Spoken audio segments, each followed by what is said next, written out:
പാണ്ടിക്കാട് കുഞ്ഞാൻ മുന്നിട്ടിറങ്ങി നടത്തിയ lucky draw അങ്ങനെ തന്നെ പറയണം. കാരണം പാണ്ടിക്കാട് കുഞ്ഞാനാണ് നറുക്കെടുത്തത്. പാണ്ടിക്കാട് കുഞ്ഞാനാണ് ഏറ്റവും കൂടുതൽ വീഡിയോ ഇതിൻ്റെ പേരിലിട്ടത്. അതല്ലാതെ ഇട്ടവർക്കും റെസ്പോൺസിബിലിറ്റി ഉണ്ട്. പക്ഷേ 100% ഇതിൻ്റെ റെസ്പോൺസിബിലിറ്റി പാണ്ടിക്കാട് കുഞ്ഞാൻ്റെ തലയിൽ തന്നെയാണ് ഇരിക്കുന്നത്. അപ്പോൾ ഇതിൽ നടന്ന ഉഡായിപ്പുകൾ ഓരോന്നായിട്ട് പുറത്തു വരുന്നുണ്ട്. ഇതിനൊക്കെ ഉത്തരം പറയേണ്ടത് പാണ്ടിക്കാട് കുഞ്ഞാനും ഈ ലക്കി ഡ്രോ വീട് വെച്ച നാസറും പിന്നെ ചുറ്റുവട്ടത്തും നിന്നിരുന്ന ആളുകളുമാണ്. ഇതിനൊരു കമ്മിറ്റി ഉണ്ടോ അതോ ഇനി വാട്സാപ്പ് ഗ്രൂപ്പിലൊരു കമ്മിറ്റി അഡ്മിനും സെറ്റപ്പിലാണോ ഇത് നടന്നിട്ടുള്ളത് എന്നുള്ളതൊക്കെ നമുക്ക് അന്വേഷിക്കേണ്ടിയിരിക്കുന്നു. കഴിഞ്ഞ വീഡിയോയിലൊക്കെ പറഞ്ഞ പോലെ തന്നെ കൂപ്പൺ എടുത്തവർ കേസായിട്ട് നിങ്ങൾ മുന്നോട്ട് പോയാൽ മാത്രമാണ് ഈ കാര്യങ്ങളിൽ നിയമപരമായിട്ട് കാര്യങ്ങൾ മുന്നോട്ട് തെളിയും. അല്ലാത്ത പക്ഷം ഞാനല്ല ഏതൊരു യൂട്യൂബറോ ഫേസ്ബുക്കിൽ വീഡിയോ ഇടുന്ന ഒരാളോ ടിക്ടോക്കിലോ ഇൻസ്റ്റാഗ്രാമിലോ വീഡിയോ ഇടുന്ന ഒരാളോ ഇതിൽ സംസാരിച്ചിട്ട് നോ യൂസ്. ഒരാഴ്ചയോ ഒരു മാസമോ കഴിഞ്ഞ് കഴിഞ്ഞാൽ എല്ലാവരും ഇത് മറക്കും, അടുത്ത തട്ടിപ്പ് വരും. അപ്പോൾ എന്തായാലും കേസായിട്ട് പോകുന്നൊരു കേസായിട്ട് തന്നെ പോവാം. ഇനി ഉഡായിപ്പ് വന്ന വഴി, അതാണ് ഈ വീഡിയോ. ഇത് നിങ്ങൾ കംപ്ലീറ്റ് കണ്ടാൽ നിങ്ങൾക്ക് ഈ ഉഡായിപ്പ് വന്ന വഴി ഞാൻ പറയുന്ന സാധനങ്ങൾ നിങ്ങൾക്ക് കണക്റ്റ് ആയില്ലെങ്കിൽ നിങ്ങൾക്ക് എന്നോട് ചോദ്യങ്ങൾ ചോദിച്ചിട്ട് കമൻറ്റ് ബോക്സിൽ ചോദ്യങ്ങളിടാം. കണക്റ്റ് ആയാൽ നിങ്ങൾക്ക് തോന്നിയ സംശയങ്ങൾ നിങ്ങൾക്ക് എന്നോട് ഷെയർ ചെയ്യാം. അപ്പോൾ ഈ വീട് ഇവർ ആദ്യം തന്നെ ലക്കി ഡ്രോക്ക് വെക്കുന്നു. കുഞ്ഞാൻ പോയിട്ട് കൈയിട്ട് കുറേ തപ്പിത്തെരഞ്ഞ് എടുത്ത് വന്നപ്പോഴേ ആൾക്കാർക്ക് സംശയം തുടങ്ങി. കുഞ്ഞാൻ കഴിഞ്ഞതിന് ശേഷം ഈ വീടിൻ്റെ ഓണർ നാസർ അയാളും അതേപോലെ ഒറ്റക്കൈയിട്ട് തപ്പിത്തെരഞ്ഞപ്പോൾ കൂടുതൽ സംശയം തുടങ്ങി. അടുത്തത് ആ കൂട്ടത്തിൽ നിന്ന് ആൾക്ക് എന്നെ ബുള്ളറ്റ് അടിച്ചപ്പോൾ അതിലേറെ സംശയം തുടങ്ങി. അപ്പം ആദ്യം പൊളിഞ്ഞു വീണത് സാപ്പിയാണ്. സാപ്പി മക്കളെ ഈ പറഞ്ഞ നാസറിൻ്റെ വയനാടാണ് വൈഫ് ഹൗസ് എന്ന്. ഈ പറഞ്ഞ സാപ്പി വയനാട് വൈഫ് ഹൗസുള്ള ആ വൈഫിൻ്റെ മകൻ്റെ സുഹൃത്താണെന്നുള്ളതും ആ മകനും പാണ്ടിക്കാട് കുഞ്ഞാനും സുഹൃത്താണെന്നുള്ളതൊക്കെയാണ് ആദ്യം പുറത്ത് വന്നിട്ടുണ്ടായിരുന്ന ഡീറ്റെയിൽസ്. അപ്പം അതിൽ നിന്ന് തന്നെ നമുക്ക് തുടങ്ങാം. സാപ്പീൻ്റെ കുറേ കാര്യങ്ങൾ കഴിഞ്ഞ 1-2 വീഡിയോയിലായിട്ട് ഞാൻ പറഞ്ഞിട്ടുണ്ട്. അപ്പോൾ ഈ ഒരു വിഷ്വലും കൂടി നിങ്ങൾ കാണുക എന്നാണ് എനിക്ക് പറയാനുള്ളത്.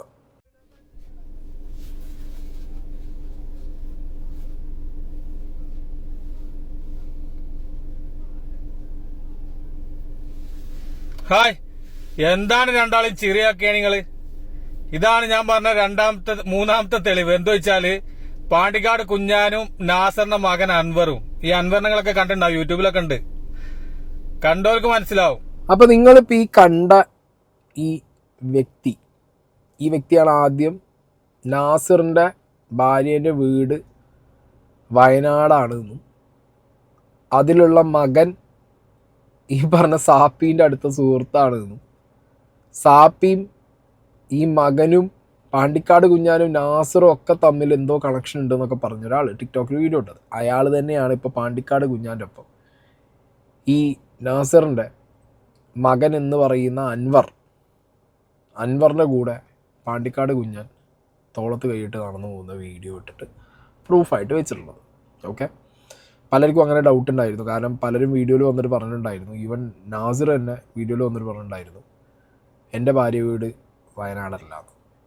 ഓക്കെ, അപ്പോൾ നാസർ ഖാനോട് ചോദിക്കാനുള്ളത്, നിങ്ങൾ എത്ര പെണ്ണ് കെട്ടിയിട്ടുണ്ട് നാസർ ഖാൻ? ഫെയർ ആയിട്ടുള്ള ക്വസ്റ്റ്യൻ അല്ലേ? കാരണം ഇതിൽ അതിനൊക്കെ ഭയങ്കര പോയിന്റ് ഇട്ടിട്ടോ. ഞാൻ ഈ പറയുന്നതുകൊണ്ട് നിങ്ങളൊന്നും വിചാരിക്കരുത് ഇവർ എത്ര കല്യാണം കഴിച്ചിട്ടുണ്ട്, മക്കൾ എത്ര ഉണ്ട് എന്നുള്ളതൊക്കെ നമുക്ക് ചോദിക്കേണ്ട ഒരു അവസ്ഥയിലാണ് ഇപ്പോൾ കാര്യങ്ങൾ പോകുന്നത്.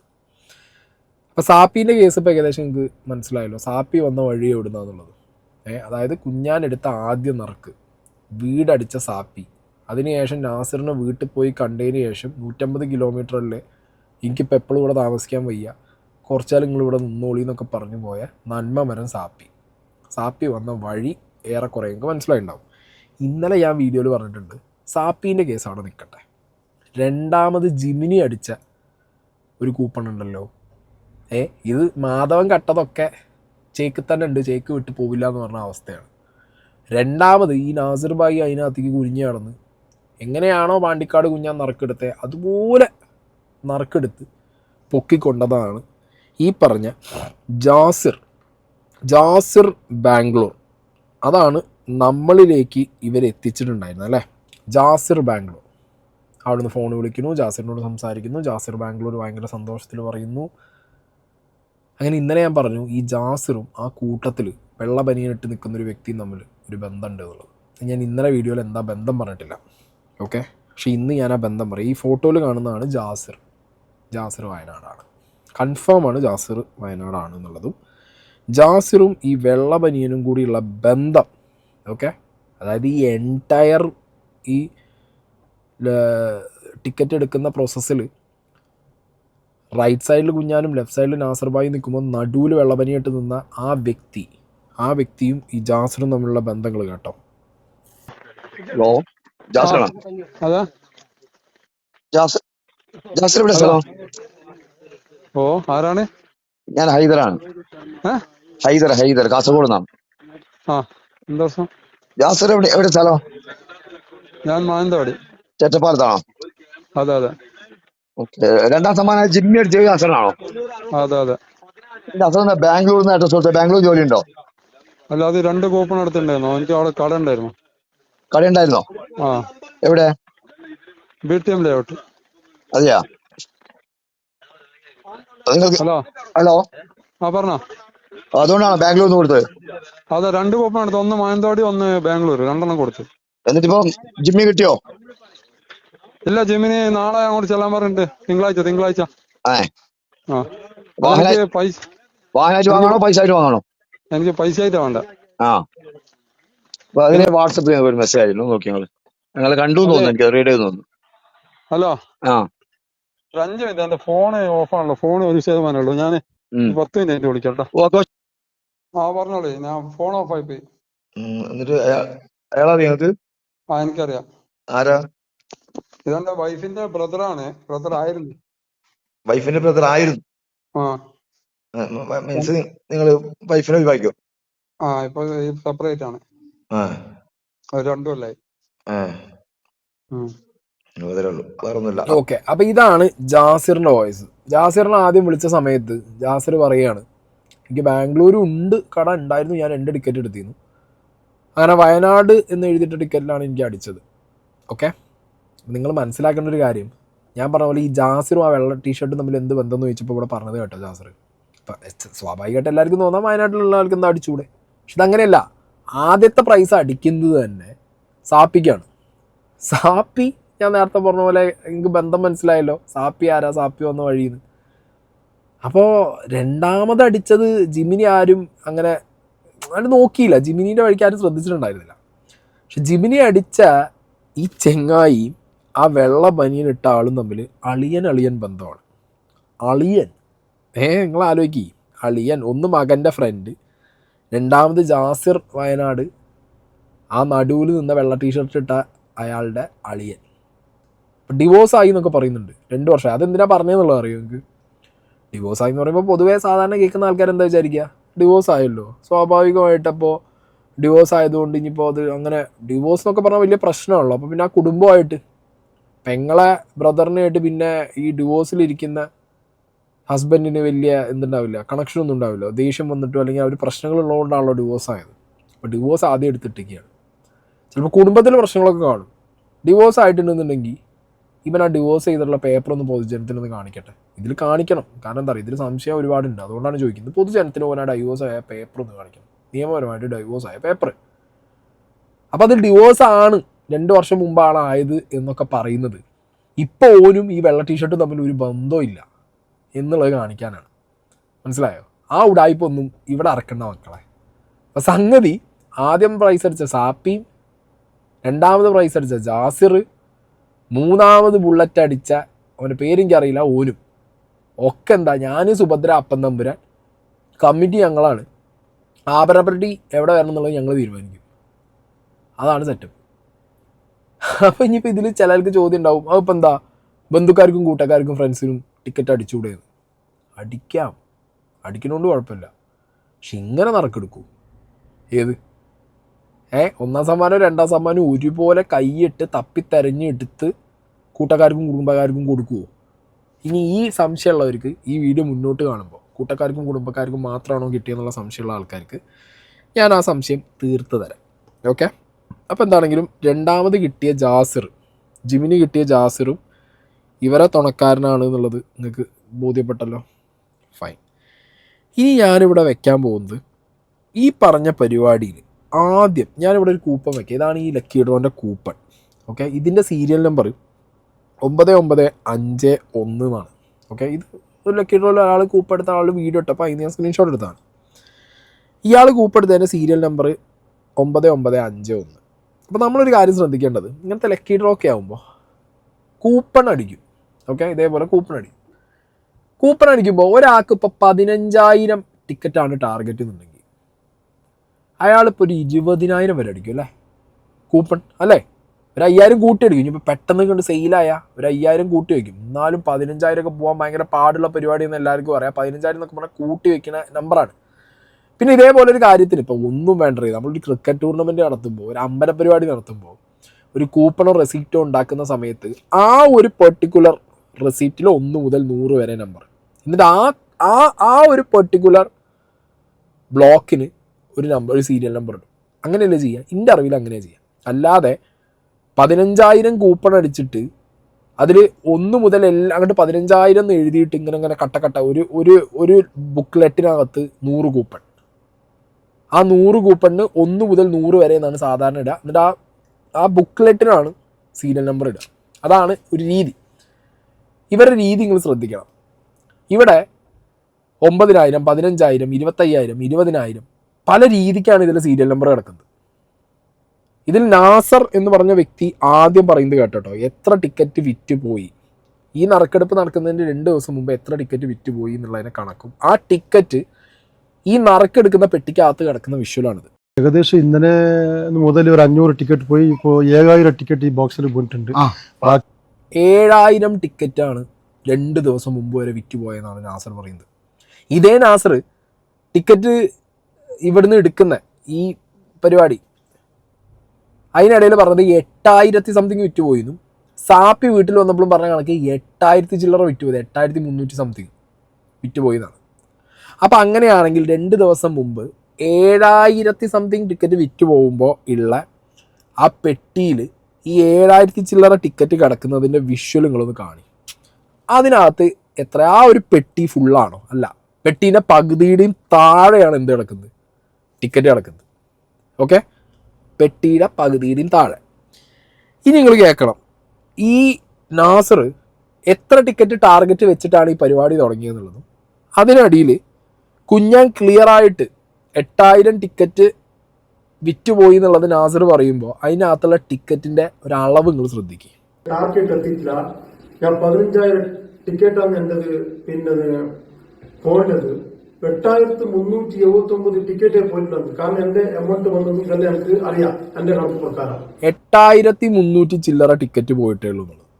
കുഞ്ഞാൻ്റെ മുന്നിലിരിക്കുന്ന പെട്ടിയിൽ ക്ലിയറായിട്ട് പകുതിയിലും താഴെ അല്ലെങ്കിൽ പകുതി മാത്രമാണ് ഈ 8,000 അല്ലെങ്കിൽ 7,000 കൗണ്ട് ഇട്ടാന്ന് അറിയുന്നത് എന്നുള്ളത് നമുക്ക് മനസ്സിലായി. 7,000 ടിക്കറ്റ് 2 ദിവസം മുന്നേ ഇട്ട സമയത്താണ് ഞാൻ നേരത്തെ വെച്ച വിഷ്വലിനകത്ത് ഹാഫേ നിറഞ്ഞിട്ടുള്ളൂ ആ പെട്ടി. പക്ഷെ നറുക്കെടുപ്പിൻ്റെ ദിവസം എന്തായിരുന്നു ആ പെട്ടിയുടെ അവസ്ഥ എന്നുള്ളത് നിങ്ങൾ ഈ സൈഡിൽ നോക്കി. പെട്ടി നിറഞ്ഞിരിക്കുക. 8,300 ചില്ലറ പെട്ടി ഉള്ള നറുക്കുള്ള പെട്ടി ഫുള്ള്, ഓൾമോസ്റ്റ് ഫുള്ളാണത്. അതിൻ്റെ ഉള്ളിൽ പുറത്തേക്ക് ചാടി പോവുന്നുണ്ട് ഇവർ കൈയിട്ട് അളക്കുമ്പോൾ, അത്രയും ഫുള്ള്.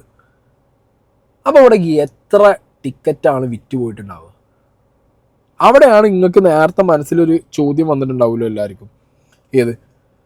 അതിപ്പോൾ എന്താ, ടിക്കറ്റല്ലേ, ടിക്കറ്റിൻ്റെ സീരിയൽ നമ്പർ അല്ലേ.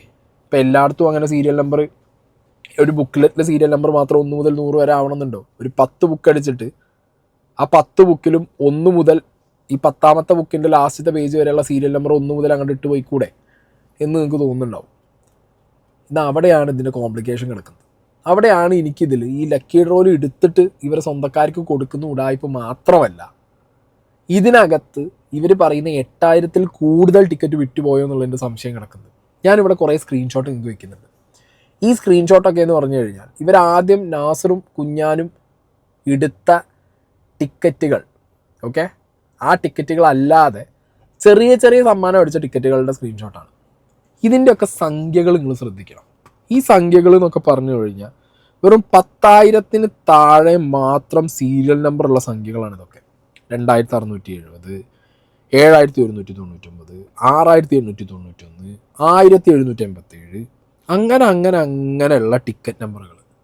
ഓക്കെ, 10,000 താഴെ, 10,000 മുകളിൽ 1-2 എണ്ണം മാത്രമേ ഇതിനകത്ത് സാധാരണക്കാരുടെ ടിക്കറ്റ് നമ്പറിൽ അടിച്ചിട്ടുള്ളൂ. പക്ഷേ ഈ സാപ്പീൻ്റെയും ഈ പറഞ്ഞ ജിമിനീൻ്റെയും ടിക്കറ്റ് നമ്പർ, സാപ്പീൻ്റെ ടിക്കറ്റ് നമ്പർ ഒരു കമൻറ്റിൽ ഞാൻ കണ്ടത് 21,414 എന്നാണ്. ഓക്കെ, അത് എന്താണെന്നുള്ളത്, സാപ്പീൻ്റെ ടിക്കറ്റ് നമ്പർ എന്താണെന്നുള്ളത്, സാപ്പീൻ്റെ ടിക്കറ്റ് നാസർ ഭായ് കയ്യിൽ വെച്ചിട്ടുണ്ട്, നാസർക്കാരെ കയ്യിലുണ്ട് എന്നുള്ളത് അയാൾ വീഡിയോയിൽ പറഞ്ഞിട്ടുണ്ടായിരുന്നു. അത് അയാൾക്ക് പുറത്ത് വിടണം, അയാൾ പുറത്ത് വിടണം. ഏത് നമ്പർ ടിക്കറ്റാണ് സാപ്പിക്ക് അടിച്ചത്? 21,000 ടിക്കറ്റാണോ സാപ്പിക്ക് അടിച്ചത്? അങ്ങനെയാണെന്നുണ്ടെങ്കിൽ 21,000 ടിക്കറ്റ് നിങ്ങൾ അടിച്ചിറക്കിയിട്ടുണ്ടോ? അപ്പോൾ 21ാമത്തെ ടിക്കറ്റ് ഒരാൾക്ക്, 21,000 ടിക്കറ്റ് ഒരാൾക്ക് കീറി കൊടുക്കണം എന്നുണ്ടെന്നുണ്ടെങ്കിൽ അത് 21,000 ടിക്കറ്റും ചിലപ്പോൾ വിറ്റ് പോകണം. അല്ലെങ്കിൽ ഇവർ ഈ അടിച്ച പോലെ എല്ലാ ബുക്കിലും 1 മുതൽ അങ്ങോട്ട് 20,000, 30,000 വെറുതെ അടിച്ച് വിടുക. അങ്ങനെ ആരും അടിക്കുമെന്ന് എനിക്ക് തോന്നുന്നില്ല. കോമൺ സെൻസ് ഉള്ള ആൾക്കാർ എന്താ ചെയ്യുക? ഒരു 10 ബുക്ക് അടിക്കും, ലീഫുള്ള ഒരു 10 ലീഫുള്ള 10 ബുക്ക് അടിക്കും. ആ ബുക്കിനാണ് സീരിയൽ നമ്പർ ഇടുക. കുഞ്ഞാൻ പറഞ്ഞിട്ടുണ്ടായിരുന്ന ഒരു വീഡിയോയിനകത്ത് എല്ലാവർക്കും ഞങ്ങൾ കൊടുത്തിട്ടുണ്ട്, വരുന്നവർക്കൊക്കെ ഇങ്ങനെ ഇത് ടിക്കറ്റ് വിൽക്കാൻ ബുക്ക് കൊടുത്തിട്ടുണ്ട്. അപ്പം അങ്ങനെ കൊടുക്കുമ്പോൾ കോമൺ സെൻസിൽ ഒരാൾ എന്താ ചെയ്യുക? ഇതിൻ്റെ സീരിയൽ നമ്പർ ബുക്കിൻ്റെയാണ് നോട്ട് ചെയ്യുക, അല്ലേ? ബുക്കിൻ്റെ സീരിയൽ നമ്പറാണ് നോട്ട് ചെയ്യുക. എന്നിട്ട് ആ ബുക്ക് വിറ്റത് തിരിച്ചിട്ട് ഇയാൾ എവിടെ കൊണ്ടു കൊടുക്കും? കമ്മിറ്റീൻ്റെ കയ്യിൽ കൊടുക്കും. അപ്പോൾ ആ ബുക്കിൽ എത്ര നമ്പർ, 100 ടിക്കറ്റ് ആണെങ്കിൽ ആ 100 ടിക്കറ്റ് വിറ്റു. എന്നിട്ട് ആ ബുക്കിൻ്റെ സീരിയൽ നമ്പർ അവിടെ നോട്ട് ചെയ്യും, ഇന്ന ആൾ കൊണ്ടുവന്ന് 100 ടിക്കറ്റ് വിറ്റു. അതാണ് സാധാരണ നടക്കുന്നത്. എൻ്റെ അറിവിൽ അങ്ങനെയാണ്. അതല്ലാതെ ഇതുപോലെ 10 ബുക്ക് അടിച്ചിട്ട് 1 മുതൽ 20,000 വരെ അതിൽ ടിക്കറ്റിൻ്റെ നമ്പർ ഇട്ട് സീരിയൽ നമ്പർ ഇട്ട് കൊടുക്കുമോ? എനിക്കറിയില്ല. ഇതിൽ മെജോറിറ്റി ടിക്കറ്റ് അടിച്ചിട്ടുള്ളത് ഈ 10,000 താഴെ ഉള്ള നമ്പറുകൾക്കാണ് മെജോറിറ്റി ടിക്കറ്റും അടിച്ച് സ്ക്രീൻഷോട്ടിൽ നമുക്ക് ലൈവിൽ വിസിബിളായിട്ട് കിട്ടിയതിൻ്റെ സ്ക്രീൻഷോട്ട് ഞാനിവിടെ വെച്ചിട്ടുള്ളത്. പക്ഷേ സാപ്പിൻ്റെത് ഞാൻ നേരത്തെ പറഞ്ഞ മാതിരി കമൻറ്റിൽ കണ്ടത് 21,000 സംതിങ്ങിൻ്റെ ഒരു കൂപ്പൺ കിട്ടി എന്നുള്ളതാണ് ലൈവിൽ കണ്ടത്. ഇനി മറ്റോൻ്റെത്, ജിമിനിക്കാരൻ്റെ നിങ്ങൾ ശ്രദ്ധിക്കണം, 17,330. ഇഫ് ഐ എം നോട്ട് റോങ്, ക്ലിയർ ആയിട്ട് നോക്കുമ്പോൾ 17,330 എന്നുള്ള സീരിയൽ നമ്പറിലാണ് ഈ സാധനം കിടക്കുന്നത്. സാപ്പിക്ക് 21, ബുള്ളറ്റിന് 17. അത് കഴിഞ്ഞുള്ളവരതൊക്കെ 10,000 താഴെയുള്ള സീരിയൽ നമ്പറിലും. അപ്പോൾ ഒന്നില്ലെങ്കിൽ ഇവിടെ കുറേ എമൗണ്ട് എന്ത് വിറ്റുപോയിട്ടുണ്ട്? ടിക്കറ്റ് വിറ്റുപോയിട്ടുണ്ട്. അല്ലെങ്കിൽ ഇവർ പറയുന്നത് പോലെ 8,000 ടിക്കറ്റേ ഇവർക്ക് വിറ്റുപോയിട്ടുള്ളൂ എന്ന് വെച്ചോ. Okay, 8,000 ticket. അങ്ങനെയാണെന്നുണ്ടെങ്കിൽ ഇതിനകത്ത് അത് എങ്ങനെ നടക്കാം? അത് ഞാനിങ്ങനെ ആലോചിച്ചു. 8,000 ടിക്കറ്റേ വിറ്റുപോയുള്ളൂ, പക്ഷേ ഇതിൽ 11,000, 20,000. അപ്പോഴാണ് നാസറിൻ്റെ ഞാൻ വേറൊരു വീഡിയോ കണ്ടത്. ഈ ബൈ 1 ഗെറ്റ് 1 ഓഫർ ഉണ്ടല്ലോ, ഒന്നെടുത്താൽ 1 ഫ്രീ എന്ന് പറയുന്ന പോലെ നാസർ ഒരു വീഡിയോ ഇട്ടിട്ടുണ്ട്. ഇന്നലെ രാത്രി 9 മണിക്ക് നമ്മൾ തുടങ്ങിയതാ ഈ മടക്കിയിടാൻ വേണ്ടിയിട്ട്. അപ്പോൾ ബോക്സിലേക്ക് ഏകദേശം 80% ആയി. ഇന്നൊരു 70% ഇനി ഇവിടെ നമുക്ക് മടക്കിയിടാനുണ്ട്. കുറെ കുട്ടികളുണ്ടായിരുന്നു പോയി. അപ്പോൾ ഇൻഷാ അല്ലാഹ് നമുക്ക് ഒന്നും കൂടി പറയാനുള്ളത്, പിന്നെ ഇനി മുതൽ, ഇന്ന് മെയ് 21, ഇനി 24 ദിവസമുണ്ട് എൻ്റെ ഈ കൂപ്പൺ എടുക്കാൻ. അപ്പോൾ ഇനി മുതൽ ഈ മെയ് 1 മുതൽ 2 കൂപ്പൺ എടുത്താൽ ഒരു കൂപ്പൺ ഞാൻ ഓഫറായിട്ട് കൊടുക്കുകയാണ്. അപ്പോൾ ഇൻഷാ അല്ലാഹ് ആർക്കെല്ലാം വേണോ നിങ്ങൾ വാട്സപ്പ് ആയി ബന്ധപ്പെടാം. 2 കൂപ്പൺ, 2,000 രൂപൻ്റെ കൂപ്പൺ നിങ്ങൾ എടുത്താൽ 3 കൂപ്പൺ നിങ്ങൾക്ക് കിട്ടും. ഓക്കെ, ഇൻഷാ അല്ലാഹ്. അപ്പോൾ ആരും മറക്കണ്ട. പിന്നെ പ്രത്യേകിച്ച് പറയാനുള്ളത്, എന്നെ സഹകരിക്കുക, എല്ലാവരും സഹായിക്കുക. കാരണം കൂപ്പൺ ഇനിയും കുറെ പോകാനുണ്ട്. ഇനിയിപ്പോൾ പോയില്ലും ഇപ്പോൾ എനിക്ക് എടുക്കാണ്ട് പറ്റൂല, നിവർത്തിയില്ല ഇനി, കാരണം എടുത്തേ പറ്റൂ. അതുകൊണ്ട് എല്ലാവരും സഹകരിക്കാൻ. ബൈ 2 ഗെറ്റ് 1 ഓഫറൊക്കെ വെച്ചിട്ട് നാസർ ടിക്കറ്റ് വിട്ടിട്ടുണ്ട്. 2 എടുത്താൽ 1 ഫ്രീ. 2,000 ഉറുപ്പിക്ക് നിങ്ങൾ ടിക്കറ്റ് എടുത്താൽ 3,000 ഉറുപ്പിക്ക് നിങ്ങൾ ടിക്കറ്റ് എടുത്ത പോലെയാവും. 2,000 ടിക്കറ്റ് എടുത്താൽ 1,000 രൂപയുടെ ടിക്കറ്റ് നിങ്ങൾക്ക് ഫ്രീ. ഇതാണ് നാസർ പറഞ്ഞ കണക്ക്. ഇനി ഈ കണക്ക് പ്രകാരം ഓരോരുത്തരും ഈരണ്ടീച്ച ടിക്കറ്റ് എടുത്തു. ഒരാൾക്ക് 1 എക്സ്ട്രാ വന്നു, 3 ടിക്കറ്റായി. അപ്പോൾ സീരിയൽ നമ്പർ കൂടില്ലെന്ന് വെച്ചാൽ കൂടും. പക്ഷെ ടെക്നിക്കലി എന്തായി? പൈസ അവിടെ 2,000 രൂപ വെച്ച് കയറുന്നുണ്ടല്ലോ. അപ്പോൾ ഒരാൾ രണ്ട് ടിക്കറ്റ് കൂടുതൽ എടുക്കാനുള്ള ചാൻസ് അല്ലേ? ഒന്ന് സ്വന്തമായിട്ട് എടുക്കും, ചിലപ്പോൾ പിരിവിട്ടിട്ട് 500 ഇട്ട് ചിലപ്പോൾ 1 എക്സ്ട്രാ എടുക്കും. അപ്പോൾ ഒന്നും കൂടി എക്സ്ട്രാ കിട്ടുമല്ലോ, ചാൻസ് കൂടുതലല്ലേ. ഇങ്ങനത്തെ ഒരു പരിപാടി ഇതിനിടയിൽ കാണിച്ചിട്ടുണ്ടായിരുന്നു ഇവർ. ഈ നാസർ തന്നെ വാട്സാപ്പ് ഗ്രൂപ്പിൽ എത്ര പേരുണ്ടെന്നുള്ളതിൻ്റെ ഒരു കണക്ക് പറയുന്നുണ്ട്. അസ്സലാമു അലൈക്കും വറഹ്മത്തുള്ളാഹി വബർക്കാത്തു. എല്ലാവർക്കും നമസ്കാരം. അൽഹംദുലില്ലാ, ഇനി 15 ദിവസമേ ഉള്ളൂ നമ്മുടെ ഈ ബോക്സിൽ ഇട്ട കൂപ്പന് എടുക്കാൻ സമയം. അപ്പോൾ 25-ാം തീയതി മെയ് 25-ാം തീയതി ഞായറാഴ്ച വൈകുന്നേരം 6 മണിക്ക് നമ്മളെ നെറുക്കെടുപ്പ് നമ്മളെ ലൈവിൽ ഇൻഷാ അല്ലാഹ് ഉണ്ടാവും. ഏകദേശം നിങ്ങൾക്ക് തന്നെ മനസ്സിലാക്കാം. കാരണം എൻ്റെ ഇതിൽ 4 ഗ്രൂപ്പേ ആയിട്ടുള്ളൂ. ഇപ്പോൾ 4 ഗ്രൂപ്പിൽ 4000 ആൾക്കാരെ ചേർന്നിട്ടുള്ളൂ. 4000 ആൾക്കാരും 5 എടുത്ത ആളുണ്ട്, 10 എടുത്ത ആളുണ്ട്, 1 എടുത്ത ആളുണ്ട്, 2 എടുത്ത ആളുണ്ട്. അപ്പോൾ കാരണം ഇനി എന്തായാലും എനിക്ക് എടുക്കാണ്ടിരിക്കാൻ പറ്റില്ല. ഫസ്റ്റായിട്ട് എനിക്ക് പറയാനുള്ളത്, ഒന്നാമതായിട്ട് എനിക്ക് പറയാനുള്ളത് എൻ്റെ സമയം തീരെ ശരിയില്ല എന്നാണ്. കാരണം എൻ്റെ സമയം ശരിയുണ്ടെങ്കിൽ ഇപ്പോഴേക്ക് ഞാനത് നെറുക്കെടുത്തിട്ട് എല്ലാം ഒഴിവാക്കിയിട്ട് എൻ്റെ പാട്ടിന് ഞാൻ നിൽക്കുന്നുണ്ടായിരുന്നു. എന്തെങ്കിലും ചെറിയ കച്ചവടം എന്തെങ്കിലും ചെയ്തിട്ട് ജീവിച്ച് പോകുന്നുണ്ടായിരുന്നു. ഇപ്പം നോക്കുമ്പോൾ അതുമില്ല ഇതും ഇല്ലാത്ത മാതിരിയില്ല ഞാനില്ല. ഞാൻ ഈ കടത്തിലായതുകൊണ്ട് ആണ് ഈ വീട് വെച്ചിട്ട് ഒന്ന് കടത്തിന് സലാമത്താകാൻ വേണ്ടിയിട്ടുള്ള ഉദ്ദേശം വെച്ചിട്ടാണ് വെച്ചത്. ഇപ്പം നോക്കുമ്പോൾ എൻ്റെ വീട് ഞാൻ ഫ്രീ ആക്കിയിട്ട് കൊടുക്കേണ്ടി വരുന്നതെന്ന് ഇപ്പോൾ എൻ്റെ മനസ്സിൽ തോന്നുന്നില്ലേ. ഏതായാലും ഇൻഷാ അല്ലാഹ് പടച്ചറപ്പ് കൈവിടില്ല എന്നുള്ള ഉറപ്പുണ്ട്. അത് ഇൻഷാ അല്ലാഹ് അത് ഇന്നലെയും നാളെയും എന്നെ കൈ പിടിച്ച് കയറ്റുമെന്നുള്ളൊരു വിശ്വാസമുണ്ട്. അതുകൊണ്ട് എനിക്ക് ഒന്നും കൂടി എനിക്ക് പറയാനുള്ള, എൻ്റെ ഈ ശബ്ദം കേൾക്കുന്ന എല്ലാവരും ഒന്നും കൂടി ശ്രമിക്കുക, ഓരോ കൂപ്പന് എടുത്ത് എന്നെ സഹായിക്കാം. ഇപ്പം ഞാൻ മെയ് 1 മുതൽ ഒരു ഓഫർ ഇട്ടിട്ടുണ്ട്. 2 കൂപ്പൺ എടുത്താൽ 3 കൂപ്പനാണ് കൊടുക്കുന്നുള്ളത്. അപ്പോൾ എനിക്ക് പ്രിയമുള്ള സുഹൃത്തുക്കളോട് എനിക്ക് പ്രത്യേകിച്ചിട്ട് പറയാനുള്ളത്, ഏകദേശം ഒരു 4000 മെമ്പേഴ്സോളോ ഇതിൽ എൻ്റെ ഈ ഗ്രൂപ്പിൽ ചേർന്നിട്ടുണ്ട്. എല്ലാവരും ഒന്നും കൂടി എന്നെ ഒന്ന് കൈ പിടിച്ചാൽ ഞാൻ രക്ഷപ്പെടും. അപ്പോൾ ഇൻഷാ അല്ലാഹ് ആരും മറക്കണ്ട, സഹായിക്കുക, സഹകരിക്കുക, ഒന്ന് സപ്പോർട്ട് ചെയ്യുക. അതുപോലെ തന്നെ എൻ്റെ ഈ ലിങ്ക് നിങ്ങളെ വേണ്ടപ്പെട്ടാൾക്ക് ഷെയർ ചെയ്ത് സപ്പോർട്ട് ചെയ്യുക. പിന്നെ ഒരു ലൈക്ക് അടിക്കുക, സബ്സ്ക്രൈബ് ചെയ്യുക. എൻ്റെ ഈ യൂട്യൂബ് ചാനലിൽ നിങ്ങൾക്ക് ലൈവിൽ എല്ലാ കാര്യങ്ങളും കാണാൻ പറ്റും. ഇൻഷാ അല്ലാഹ് എനിക്കും വേണ്ടി നിങ്ങൾ പ്രാർത്ഥിക്കുക. കടം എത്രയും പെട്ടെന്ന് വീടി സലാമത്താൻ വേണ്ടി പ്രാർത്ഥിക്കുക. ഇൻഷാ അല്ലാഹ്. അസ്സലാമു അലൈക്കും വറഹ്മത്തുള്ളാഹി വബറകാതുഹു. അപ്പോൾ നാസർ തന്നെ പറയുന്നു 15 ദിവസങ്ങൾ നറുക്കെടുപ്പിലേക്കുള്ളപ്പോൾ, അതായത് 10-ാം തീയതി ആയിരിക്കും വീഡിയോ ഇട്ടുണ്ടാവുക. അതിൽ പറയുന്നുണ്ട് 4 ഗ്രൂപ്പുള്ളൂ. ഓക്കെ, 4 ഗ്രൂപ്പിൽ ഇത്ര നമ്പർ ഓഫ് ആളുകൾ. അതിൽ 10 എടുത്തവനുണ്ട്, 5 എടുത്തവനുണ്ട്, 2 എടുത്തവനുണ്ട്, 1 എടുത്തവനുണ്ട്. ഇതിനൊന്നൊരു ക്ലാരിറ്റിയും കണക്കൊന്നുമില്ലേ? ഞാൻ പറയുന്നു, എനിക്ക് നല്ല സംശയമുണ്ട് 8000-ന് മുകളിൽ ടിക്കറ്റ് വിറ്റ് പോകാൻ ചാൻസ് ഉണ്ട്. ഓക്കെ, 8000-ന് മുകളിൽ പോകാനുള്ള ചാൻസ് ഞാൻ കാണുന്നുള്ളൂ. അല്ല, ഇനി 8000-ന് മുകളിൽ പോയിട്ടില്ല, നിങ്ങൾ പറയുന്ന കണക്ക് തന്നെയാണ് നിൽക്കണമെന്നുണ്ടെങ്കിൽ എങ്ങനെയാണ് ആ പെട്ടിയിൽ അത്രത്തോളം ടിക്കറ്റ് വന്നത്? എത്ര ടിക്കറ്റ് ആയിരുന്നു ഇതിനകത്ത്? 7000 ടിക്കറ്റ് ഉണ്ടെന്ന് പറഞ്ഞാൽ ഇട്ടപ്പോൾ തന്നെ ആ പെട്ടീൻ്റെ പകുതിയുള്ളൂ. പക്ഷെ നറുക്കെടുപ്പിലേക്ക് 8300 സംതിങ് ടിക്കറ്റ് വന്നപ്പോഴത്തേക്ക് ആ പെട്ടി നിറഞ്ഞു. അതെങ്ങനെ വന്നു? പിന്നെ ഈ സീരിയൽ നമ്പറിലുള്ള വ്യത്യാസം, സീരിയൽ നമ്പറിലുള്ള വ്യത്യാസം ഭയങ്കര ഡൗട്ട്ഫുള്ളാണ്.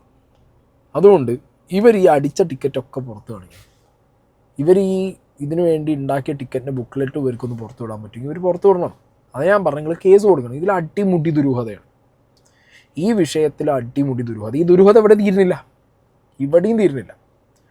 ഇതിനു മുമ്പ് നടന്ന ഒരു ബെൻസ് വെച്ചുണ്ടായ ഒരു ബെൻസും വീടൊക്കെ ലോട്ടറി ടിക്കറ്റിൽ വിറ്റ ഒരു വീഡിയോ നിങ്ങൾ കണ്ടിട്ടുണ്ടാവും. മുകേഷ് നായർ ചെയ്ത വീഡിയോ ആണ്. ആ വീഡിയോയിലുള്ള ചങ്ങായി ഈ കൂർഗിൽ ഈ ടീമുമായിട്ട് എന്ത് ബന്ധം, അവിടെ എന്ത് സംഭവിച്ചു, അങ്ങനൊരു വിഷയം ഇതിനകത്ത് തന്നെയുണ്ട്. ഇതൊരു മാഫിയാണ്, മനസ്സിലായോ? അഷ്കർ ടെക്കി അന്ന് വീഡിയോ ചെയ്തപ്പോൾ ഒരു മാഫിയ ആവും, അല്ലെങ്കിൽ ഇതൊരു മാഫിയ ആണെന്ന് പറഞ്ഞിട്ടുണ്ടായി. ഞാൻ അന്ന് ഇതിന് റിപ്ലൈ വീഡിയോ ഇടുമ്പോൾ ഞാൻ പറഞ്ഞിട്ടുണ്ട്, ഇതൊരു മാഫിയ ആവാൻ സാധ്യത ഉണ്ട്. ഇത് ഭാവിയിൽ പലരും ദുരുപയോഗം ചെയ്യാനുള്ള സാധ്യത ഉണ്ട്. അഷ്കർ പറഞ്ഞത് ശരിയാണെന്നുള്ളത്.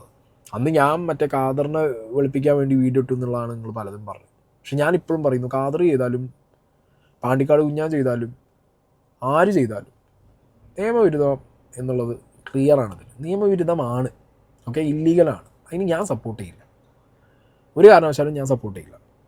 ഇനി ഞാൻ ഒരു സംഘടനയുടെ സെക്രട്ടറി ആയിട്ടിരിക്കുകയാണ്. ആ സംഘടനയിൽ പെട്ടവരാണ് ഇത് ചെയ്തിട്ടുള്ളത്. സംഘടന കൃത്യമായിട്ടുള്ള തീരുമാനം അതിലുണ്ടാക്കും. ഓക്കെ, അത് പബ്ലിക് അറിഞ്ഞുകൊണ്ട് തന്നെ സംഘടന അങ്ങനെയാണ് ഒരു പോസ്റ്റ് സാധാരണ ഇടാറുണ്ട്. ആ പോസ്റ്റ് ഇടും. ഞാൻ ഇപ്പോൾ ഈ വീഡിയോ ചെയ്യുന്നത് ഞാനൊരു സിംഗിൾ പേഴ്സൺ, നിങ്ങൾ കാണുന്ന സീക്രട്ട് ഏജൻറ്റ് സായി കൃഷ്ണൻ എന്നുള്ള ഒരു പേഴ്സണാണ്. ഓക്കെ, എനിക്ക് ആ സ്ഥാനം വെച്ചിട്ട് അതിൻ്റെ ആളെന്ന് പറഞ്ഞിട്ട് ഇവിടെ ഒന്ന് വീഡിയോ ചെയ്യാൻ പറ്റില്ല. അങ്ങനെ ചെയ്യുന്ന സാഹചര്യത്തിൽ പറ്റുന്ന സാഹചര്യത്തിൽ ഞാൻ ക്ലിയർ ആയിട്ട് വന്ന് പറയാറുണ്ട്. അപ്പോൾ സംഘടനയുടെ കൂട്ടമായ തീരുമാനം അതും ഞാൻ എടുത്തു കഴിഞ്ഞാൽ നിങ്ങളെ അറിയിക്കുന്നതാണ്. ഇപ്പം as an individual Sai Krishnan എന്ന് പറഞ്ഞ വ്യക്തി, ഞാൻ സീക്രട്ട് ഏജൻറ്റ് എന്ന് പറഞ്ഞ ചാനലിൽ ഞാൻ ഇങ്ങനത്തെ ഒരു ഉഡായ്പും പ്രൊമോട്ട് ചെയ്തിട്ടില്ല, ഉഡായ്പ് ചെയ്യുന്നവരെ സപ്പോർട്ടും ചെയ്യില്ല. ഇനി എത്ര ക്ലോസ് ആയാലും, മനസ്സിലായോ? അതിൻ്റെ ആവശ്യമില്ല. അപ്പം എന്താണെങ്കിലും ഇത് കേസ് കൊടുത്ത് തന്നെ തീർക്കേണ്ട പരിപാടിയാണ്. ഇതിൽ എത്ര വന്നു, ബാങ്ക് അക്കൗണ്ട് കാണുമല്ലോ, ബാങ്ക് അക്കൗണ്ട് കാണും. ആ ബാങ്ക് അക്കൗണ്ടിലേക്ക് എത്ര എമൗണ്ട് വന്നു എന്ന് കാണുമല്ലോ, അതും കാണും. ദയവ് ചെയ്തിട്ട് ഇതിൻ്റെയൊക്കെ വിവരങ്ങൾ അറിയണമെന്നുണ്ടെങ്കിൽ ടിക്കറ്റ് എടുത്തവർ ആരെങ്കിലും കേസ് കൊടുക്കുക. ഇല്ലെങ്കിൽ ഞാൻ കുഞ്ഞാനോട് പറഞ്ഞ പോലെ കുഞ്ഞാൻ കേസ് കൊടുക്കട്ടെ. കുഞ്ഞാൻ്റെ പേരിൽ കുഞ്ഞാൻ്റെ മുഖവും കുഞ്ഞാൻ്റെ ക്രെഡിബിലിറ്റിയും വെച്ചിട്ടാണല്ലോ എല്ലാവരും ഇത് കുഞ്ഞാൻ ഉഡായിപ്പ് എന്ന് പറയുന്നത്. അപ്പോൾ കുഞ്ഞാൻ പറയുന്നത് കുഞ്ഞാനെ പറ്റിച്ചു, അങ്ങനെ കുഞ്ഞാൻ കേസ് കൊടുക്കണം. കുഞ്ഞാൻ മാപ്പ് സാക്ഷി ആയിക്കോട്ടെ, കുഞ്ഞാൻ കേസ് കൊടുക്കട്ടെ പോയിട്ട്. എന്താണെങ്കിലും വലിയൊരു തട്ടിപ്പ് ഇതിൻ്റെ ബാക്കിൽ നടന്നിട്ടുണ്ട്. ഇതിനി എവിടെയും നടക്കരുത്. അതിന് വേണ്ടിയിട്ട് ആരെങ്കിലും കേസ് കൊടുത്തതിൻ്റെ പരിപാടി തീർപ്പാക്കണം. അതിനിടയിൽ കൂർഗിൽ ഇതിന് മുമ്പ് നടന്ന ഈ ആളുകളായിട്ട് ബന്ധപ്പെട്ട ഇതേപോലെ ലോട്ടറി വെച്ച് ഇതേപോലെ ലക്കി ഡ്രോ അടിച്ചുണ്ടാക്കിയ ഒരു വിഷയം, അതും കൂടി ഇതിനായിട്ട് ബന്ധമുണ്ടോ എന്നുള്ളത് ഞാൻ അന്വേഷിക്കുന്നുണ്ട്. ബന്ധമുണ്ട്, അന്വേഷണം അതാണ് മനസ്സിലായത്. പക്ഷെ അതൊക്കെ ആരെങ്കിലും പറയുമോ ഇവർ പുറത്ത് എന്നുള്ളത് നമുക്കൊന്ന് നോക്കണം. അതും കൂടി ആയിക്കഴിഞ്ഞാൽ ക്ലിയർ പഠിച്ച കള്ളന്മാർ ഇവർ. ഞാൻ പറഞ്ഞ പോലെ മാധവൻ കട്ടതൊന്നും ചേക്ക് വിട്ടു പോയിട്ടില്ല എന്നുള്ളതിലൊക്കെ ഒരിടയിൽ തന്നെ ചോട്ടാ മോട്ട സ്വർണ്ണക്കോയിനോ ബാക്കി പരിപാടികളൊക്കെ ഇവരിങ്ങനെ അത് നറുക്കെടുത്ത് നിങ്ങൾ ശ്രദ്ധിക്കണം. വരുന്നു പോണു എടുക്കണു ടപ്പ ടപ്പ ടപ്പ ടപ്പേന്ന് പറഞ്ഞ പരിപാടി കഴിഞ്ഞ് ഒരു കുട്ടീനെ കൊണ്ട് ഉടുപ്പിച്ചു അത്.